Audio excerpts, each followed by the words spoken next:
شیخ الحدیث حضرت مولوی محمد زکریا فرماتے ہیں، اما بعد، اللہ کے برگزیدہ بندے اور میرے مربی و محسن کا ارشاد 53 ہجری میں ہوا۔ صحابہ کرام رضی اللہ تعالیٰ عنہم اجمعین کے چند قصے بالخصوص کمسن صحابہ رضی اللہ تعالیٰ عنہ اور عورتوں کی دینداری کے کچھ حالات اردو میں لکھے جائیں،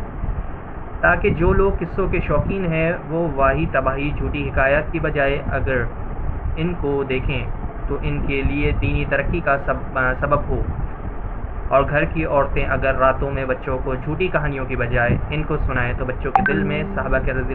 کرام رضی اللہ تعالیٰ عنہ اجمعین کی محبت اور عظمت کے ساتھ دینی امور کی طرف رغبت پیدا ہوگی۔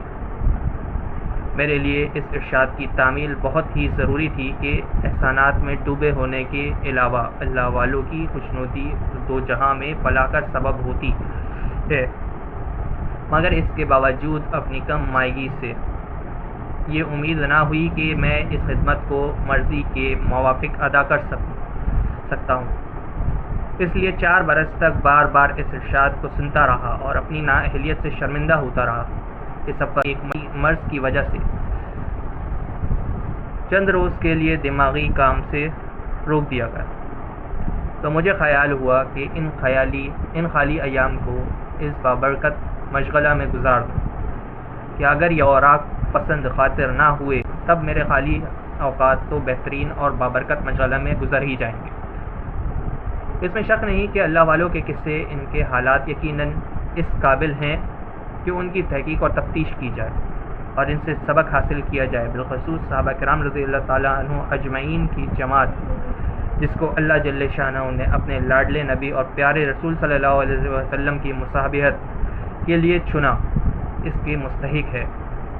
کہ اس کا اتباع کیا جائے۔ اس کے علاوہ اللہ والوں کے ذکر سے اللہ کی رحمت نازل ہوتی ہے۔ صوفیہ کے سردار حضرت جنید بغدادی رحمۃ اللہ علیہ کا ارشاد ہے کہ حکایتیں اس کے لشکروں میں سے ایک لشکر ہے جس سے مریدین کے دلوں کو تقویت حاصل ہوتی ہے۔ کسی نے دریافت کیا کہ اس کی کوئی دلیل بھی ہے؟ فرمایا، ہاں، اللہ جل شانہ کا ارشاد ہے۔ ترجمہ: اور پیغمبروں کے قصوں میں سے ہم یہ سارے قصے آپ سے بیان کرتے ہیں جن کے ذریعے سے ہم آپ کے دل کو تقویت دیتے ہیں۔ ایک فائدہ تو یہ ہوا، اور ان قصوں میں آپ کے پاس ایسا مضمون پہنچتا ہے جو خود بھی راست اور واقعی ہے اور مسلمانوں کے لیے نصیحت ہے اور اچھے کام کرنے کی یاد دہانی ہے۔ بیان القرآن ایک ضروری بات یہ بھی دل میں جما لینے کی ہے کہ نبی کریم صلی اللہ علیہ وسلم کی حدیثیں ہوں یا بزرگوں کے حالات، اسی طرح مسائل کی کتابیں ہوں یا معتبر لوگوں کے وعظ و ارشادات، یہ ایسی چیزیں نہیں ہوتی کہ ایک مرتبہ دیکھ لینے کے بعد ہمیشہ کو ختم کر دیا جائے، بلکہ اپنی حالت اور استعداد کے موافق بار بار دیکھتے رہنا چاہیے۔ ابو سلیمان دارانی رحمۃ اللہ علیہ ایک بزرگ ہیں، وہ فرماتے ہیں کہ میں ایک وعظ کی مجلس میں حاضر ہوا، ان کے وعظ کا اثر فارغ ہونے کے بعد گھر کے راستے میں بھی رہا، تیسری مرتبہ پھر حاضر ہوا تو اس کا اثر گھر میں پہنچنے پر بھی رہا۔ میں نے گھر جا کر اللہ کی نافرمانی کے جو اسباب تھے سب توڑ دیے اور اللہ کا راستہ اختیار کر لیا۔